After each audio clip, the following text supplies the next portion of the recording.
Colosenses capítulo 2, versículo 8. Mirad que nadie os engañe con huecas sutilezas. Mirad que nadie os engañe con filosofías y huecas sutilezas, y no según las tradiciones de los hombres, amén, ni los rudimentos del mundo, porque nadie puede poner otro fundamento, el cual es Cristo.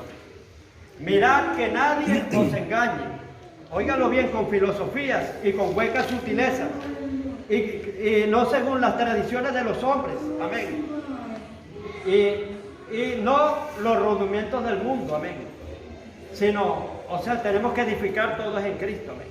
Todo lo que no vale la palabra, eso no nos sirve, amén. El 25 de diciembre había 4 fiestas que se celebraban. Entonces quitaron esas fiestas paganas y inventaron el nacimiento del Señor Jesucristo para esa fecha. Vamos a ver cuáles eran esas fiestas que se celebraban el 25 de diciembre. Número 1.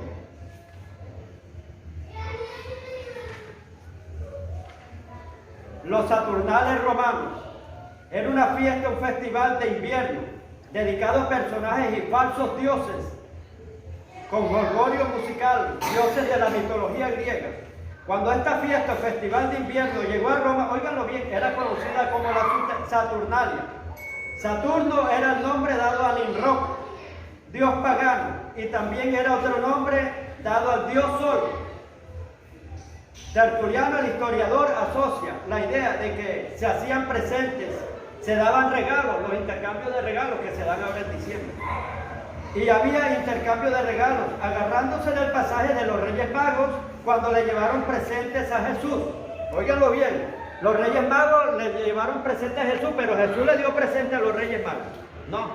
Entonces, intercambio de regalos, yo te doy y tú me das. Y lo sacan y que de los Reyes Magos, pero Jesús no le dio regalo a los Reyes Magos. O sea, está mal sacado eso. Cuando las fiestas de los Saturnales romanos eran una fiesta vil y degradante, que tanto desprestigió a Roma. Roma era en ese tiempo la capital del pecado. Había libertinaje, borrachera, inmoralidad, sin ningún tipo de restricciones ni de ley. Fue en esta fiesta pagana romana que se tomó la celebración del nacimiento de Cristo y que hoy conocemos como la Navidad, aceptada por todos los católicos y protestantes en su mayoría. Cuando yo hablo de protestantes, protestantes son los evangélicos, pentecostales, testigos de Jehová, los demás.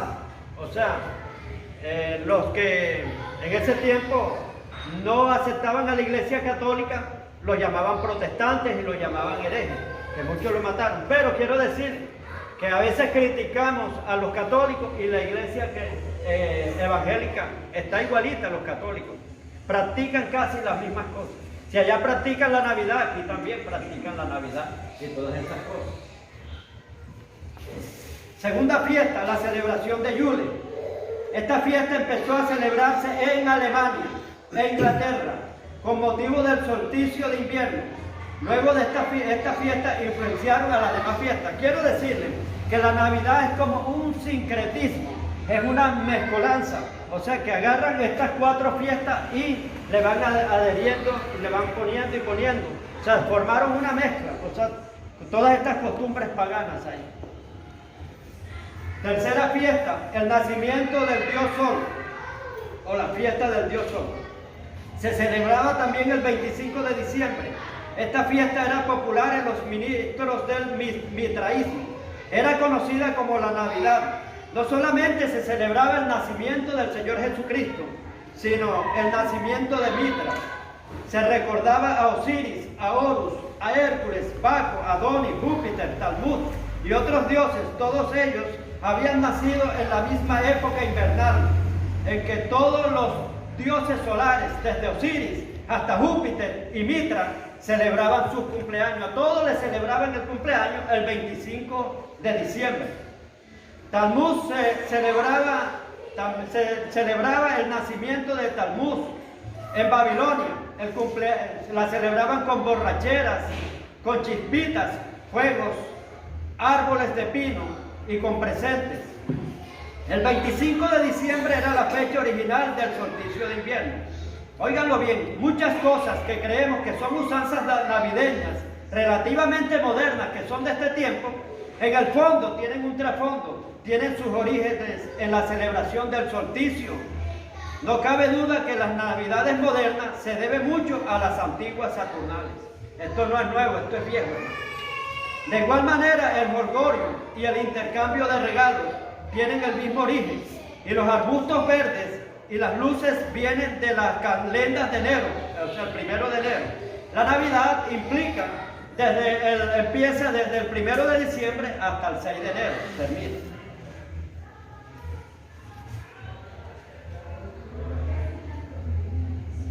En asociación con el dios Sol, todas estas fiestas terminaron mezclándose unas con otras, se mezclaron unas con otras. Otra cuarta fiesta que se celebraba, el 25 de diciembre, la celebración carnavalesca. En esta fiesta se enviaban presentes, se le rinde culto al dios Momo, dios pagano. Satanás se caracteriza por disfraces, borracheras, libertinajes, inmoralidad y pornografía. Se elige una reina para el dios Momo, para Satanás. Vamos a ver orígenes de esas fiestas paganas. La mayoría de estas celebraciones tienen su origen principalmente en Babilonia y también en otros países como Alemania, Inglaterra y posteriormente Roma con la Iglesia Católica Universal. En Génesis capítulo 10, versículo del 8 al 12 se habla de un personaje famoso llamado Nimrod, el cual se le dio de construir una torre. ¿Por qué construyó la torre? Porque había ocurrido anteriormente un diluvio. Y ellos dijeron, vamos a hacernos una torre por si acaso hay un diluvio o cualquier cosa, nosotros nos salvamos y nos hacemos un solo nombre y cuya cúspide llegue al cielo. Este hombre trató de hacer un imperio. Dice en la palabra de Dios que él fue el primer poderoso que hubo en toda la tierra y era famoso cazador delante de Dios. Delante quiere decir oposición, hacerle fuerza, resistirle. El primer rebelde que existió, uno de los rebeldes fue Nimrod, el cual hizo oposición a Dios y construyó una torre. Y ya ustedes saben la historia de esa torre, que querían hacerse poderosos. Nimrod era un famoso cazador, dice la Biblia. Pero ¿por qué era famoso cazador? Eso a él le ganó renombre, ser cazador. Porque en ese tiempo, hermano, no habían los muros, ciudades amuralladas. Estaban a la intemperie y las fieras andaban a diestra y siniestra. Como los leones que se metían, devoraban, despedazaban a la gente, los tigres y todos los animales feroces. Entonces este hombre se volvió un héroe, famoso cazador, cazaba a la fiera, defendía a la gente y se ganó la popularidad de la gente. Entonces muchos la seguían. Fue uno de los primeros poderosos en la tierra y famoso cazador delante de Dios, le hizo oposición a Dios. Fue uno de los que influyó, para hacer culto a los ídolos y a todo eso y desviar al pueblo que no adorara a Dios. Él venía de una simiente pagana, de aquel que lo maldijo de Can, o sea que lo maldijo Noé. Él vendría siendo como bisnieto de Can, el que lo maldijeron, que vio la desnudez del padre, que yo le conté a ustedes. Entonces vemos que cuando ellos estaban haciendo esa torre, Dios vino y confundió el lenguaje, por eso se llama Babel, viene Babel, y Babilonia, Babel, confusión. Ahí confundió el lenguaje, dice que en ese tiempo era una sola lengua y un solo pueblo. Todos hablaban la misma lengua, pero ¿sabe qué dijo Dios? Dios cuando vio que estaban construyendo esa torre sin personalidad jurídica, amén. Hay veces que hacemos una obra, pero tendrá el aval de Dios, tendrá la aprobación de Dios. Eso no tenía la aprobación de Dios. Dice la palabra de Dios en el Salmo 127, versículo 1, que si Jehová no edifica la casa, en vano edificarán los edificadores. Amén. Y si Jehová no vigila la ciudad, en vano vela la guardia. O sea, todo tiene que llevar el respaldo de Dios y ellos estaban sin el respaldo de Dios. ¿Qué hizo Dios? Empezó a mirar y vio que estaban pero bastante adelantados, ya que hay un gran principio que es el de la unidad. Aún hasta en los malos son poderosos cuando se unen. Entonces Dios los vio y yo digo que ahí estaba el Padre, el Hijo y el Espíritu Santo. Amén. Dijo Dios, descendamos. Hablaba en plural. Amén. No en singular. No dijo voy a descender, no, dijo descendamos confundamos su lenguaje, porque nadie los podrá detener. Se han unido todos y todos son como uno, y no habrá quien lo haga desistir del intento de ellos. O sea, se habían unido en maldad. ¿Qué hizo Dios? Aplicó la estrategia de la confusión y la división. Vino y hizo que cada quien hablara diferentes lenguas y ahí hubo una confusión. Bueno, vemos que Nimrod se casa con una mujer que era una sacerdotisa, idólatra. Era más fuerte todavía ella que el mismo Nimrod en idolatría, en muchas cosas. Era una sacerdotisa. Y ella llevó al pueblo más al paganismo. Vemos que Nimrod muere. Y cuando muere, él pide, o sea que, según cuentan los historiadores, Josefo, Flavio, Eusebio, ustedes saben que le hacen seguimiento también. Hay cosas que la Biblia no registra, pero está la historia también. Así como hicieron el seguimiento de Alejandro Magno, la historia de él, de Tutankamón y todos aquellos que existieron. Así también le hicieron seguimiento a Nimrod. Y Nimrod muere. Y la esposa Semiramis, la última petición de él antes de morir es que regaran, que esparcieran sus cenizas sobre el mundo entero. Y después ella tiene un hijo llamado Talmuz. Y el Talmuz lo registra en la Biblia. Es más, que habían cultos mezclados. En el atrio de Dios endechaban a Talmuz, que es un dios pagano. Y mujeres lo lloraban, lo endechaban. Y dijo Dios, cuando eso está en Ezequiel capítulo 9, muerte de los culpables de Ezequiel, donde dijo, mira lo que estos malvados hombres hacen en su cámara secreta. Y le dijo, cava y haz un hueco y mira lo que hacen los depravados que hacen ellos. O sea, que me adoran a mí, pero adoran a los dioses paganos. O sea, tenían metido hasta Talmuz ahí y lo endechaban y todo. Talmuz era hijo de Semiramis. Él vino después de la muerte de Nimrod. Y entonces, cuando él nace, usted sabe que está la promesa de que iban a hacer una simiente que iba a aplastar a la serpiente en la cabeza y tú le herirás en el calcañar. Esta mujer vende esta idea y dice que Talmuz era el salvador del mundo. Aquel que no adorara a Talmuz era colgado en una cruz. Ahí fue donde nació el principio de la cruz. Viene de la T de Talmuz. Y ahí colgaban a la gente. O sea, aquel que no aceptara a Talmuz como salvador. Y le mandaron a hacer esculturas. Aparece ella en la cultura babilónica teniendo a Talmuz en los brazos. Por eso es que dice la Biblia en Apocalipsis capítulo 17, versículo 8. Dice, ha caído la gran Babilonia, la que era y no es. Amén. Era y no es. Vi una mujer llena de un cáliz de abominación. Una mujer es la iglesia. Dice el apóstol Juan, me voy a trasladar ahora a Apocalipsis para poder entender de dónde viene el misterio de la Gran Babilonia, que es un gran misterio. La Navidad viene de la Gran Babilonia y es un misterio.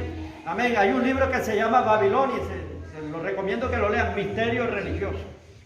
Y entonces, Apocalipsis 17, 8. Desde antes del 17, los primeros versículos está la caída de la Gran Babilonia, que es la Iglesia Católica, la cual se sienta sobre las muchas aguas en muchos pueblos, naciones, lenguas. Miren, anteriormente la Iglesia Católica era la que gobernaba, ya está perdiendo el imperio. Si ella decía no al divorcio, no existe el divorcio, no se podía divorciar, o sea, gobernaba. Tenía una hegemonía sobre el mundo entero, por eso dice, se sienta sobre muchos pueblos. Lo que decía el Papa, sagrado, sagrado, sagrado, para todos los países. Y tenían al Papa como infalible, que no fallaba. Entonces por eso dice, la Gran Babilonia está ebria, borracha de los mártires de la iglesia. Tanta gente que mató a los cristianos, los llamaba herejes porque no profesaban la fe de ellos.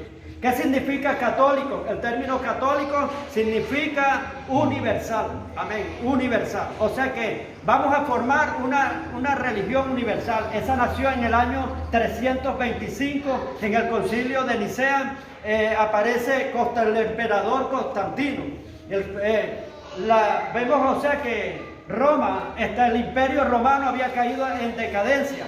Dice la Biblia en Apocalipsis capítulo 13, versículo 3, vi a la bestia, una de las bestias era ella, herida con una, y dice, con una herida mortal en su cabeza. O sea, ahí fue cuando el imperio cayó, el imperio romano. Entonces, ¿qué hizo Constantino? Porque estaba en decadencia, vio que los cristianos en el año 325, ya para esa fecha, había un auge del cristianismo, había un avivamiento, y dijeron, estos cristianos se van a apoderar del mundo. ¿Y qué él hizo? Los arropó, vengan acá, yo me voy a unir con ustedes. Él fue el que fundó la iglesia católica. Dijo, me voy a unir con ustedes, y no era ni bautizado ni nada. Pero lo hizo por conveniencia, no por convertirse, sino que dijo, yo arropo a esta gente y formo un imperio, y en verdad lo logró con los papas. Los papas eran los que mandaban, los que han estudiado historia, ellos eran los que dirigían las guerras, los traían, y ellos oraban, rezaban para que fueran a las guerras, o oraban las armas, oraban todo, y ganaban dinero, o sea, porque les pagaban por esas oraciones. Ellos implantaron las famosas indulgencias, que si alguien quería matar a un vecino por un pecado, venía, bueno, vamos a matarlo, pero venga acá, ¿cuánto me cobra por eso? Le decía al Papa o a la gente que estaba encargada de eso. Bueno, ese es un pecado grande, hijo, eso te vale tanto, le ponían un precio bien grande. Y otro, no, ese pecado es pequeñito, eso te vale tanto. Y así, uno le está hablando aquí, pero todo eso, hermano, es verdadero y lo pueden confirmar. Lo que pusieron todas esas cosas atroces, hasta las misas también, a los muertos, la confesión, implantaron muchas cosas, implantaron la autoridad de las tradiciones en ese tiempo. O sea que vamos a festejar la fiesta de San Juan, la fiesta del Cándaro, o sea, muchas fiestas a los santos, a los ídolos, a todas esas cuestiones. Y ahí pusieron la Navidad en el año 325, implantaron que el 25 de diciembre era el nacimiento del Señor Jesucristo, allá en el concilio de Nicea. Amén. Y ahí nació la religión católica. Entonces, él los arropó.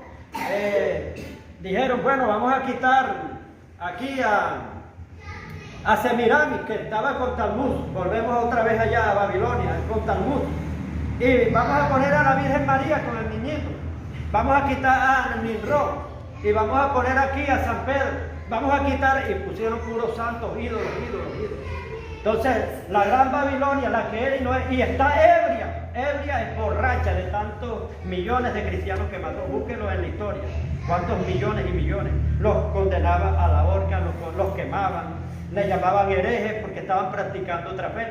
Nos llaman protestantes, o sea, porque nosotros no pertenecemos a esa fe, porque ellos arroparon todo. Era un concilio ecuménico. Ecuménico era que iban a agarrar todas las religiones y las iban a mezclar, o sea, todas las iban a arropar y formaban una sola, que eran los católicos. Algunos cristianos verdaderos no aceptaron y prefirieron apartarse, los persiguieron, los mataron.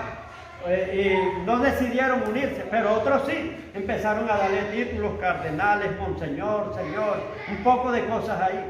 Dice el apóstol Juan de la gran Babilonia, vi una mujer y me asombré con gran asombro. O sea, una redundancia. ¿Cómo es que una mujer simboliza la iglesia? El término que simboliza.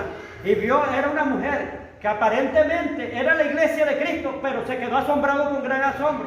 Cómo esta mujer, o sea, ebria, o sea, era una bestia que devoraba escarlata, los cardenales que se visten de esos colores de realeza. Bestia escarlata, cómo hollaba a toda la gente, y ebria de la sangre de los mártires de la iglesia de Cristo. O sea, mató a muchos. Le llamaron mártires a aquel que no negó su fe, que murió, o sea, defendiendo la fe de Cristo. Y entonces estaba ebrio y tenía un cáliz lleno de abominaciones. Un cáliz es una doctrina, cáliz significa doctrina. Y esa es una doctrina prostituta, en la cual usted puede beber, usted puede hacer esto, usted puede rumbear. Hermano, ese es el camino antes. Dice, tiene un cáliz. También que hay que hacer, existe el purgatorio, que ellos ponen que el purgatorio, que no importa, usted beba y haga todos los pecados, que después del purgatorio le purgan todos los pecados y usted se salva. Allá tiene otra opción, allá cuando dice la Biblia en hebreo, está estipulado que los muertos se mueran una sola vez y después viene el juicio. O sea, que se murió si no arregló nada aquí, hermano, allá no va a tener reparación, allá no hay reparación, es aquí en la tierra. Por eso es que dice, entre tanto que tú estás en el camino, ponte cuenta con tu adversario. O sea, no sea que el adversario te lleve ante el juez y allá te toque pagar el último cuadrante. Es aquí, entre tanto que estás aquí en la tierra, en el camino, tienes que arreglar todo. Allá no se va a arreglar nada. Allá no hay oportunidad de que te reconcilies con alguien que está bravo. Es aquí en la tierra. Y entonces esta mujer estaba ebria. Esa es la iglesia católica que mató tanta gente. Pero ustedes dirán, pero pastor, ahí dice una bestia, bestia escarlata, bestia es poder, o sea, significa poder. Y dice que esa bestia se sienta sobre las muchas aguas, o sea, domina muchos pueblos, lenguas, naciones y de todo. Entonces, vemos que por eso es que es la gran Babilonia, dice la palabra de Dios en Apocalipsis 17:8, la que era y no es. O sea, ahora mismo, todas estas costumbres babilónicas la están practicando, pero esta es Babilonia, pero a la vez no es porque es de este tiempo. Pero es, o sea, del origen de allá, de las tradiciones. Esta era una mujer, o sea, que era una falsa profeta, cantidades de revelaciones, Semiramis. Después ella tiene una revelación en que ahí es donde está la historia del arbolito de Navidad, que su esposo, Nimrod, resucita en un árbol de pie. Y todos los reyes de la tierra van a llevarle presente, y eso fue un sueño, una visión que ella tuvo. Y todos los reyes venían de varias partes, le llevaban presente y le llenaban de regalos el árbol de pie. Entonces, de ahí es donde nace eso. A Nimrod se le festejaba el 25 de diciembre, su cumpleaños. Las bolas rojas significan las cerezas de Nimrod con cerezas. Y las doradas significan el dios sol, o sea, representan el sol. Todo esto con gorgorios, paganismos, de todo, hermano. Era una fiesta degradante y ahí fue que metieron el nacimiento del Señor Jesús.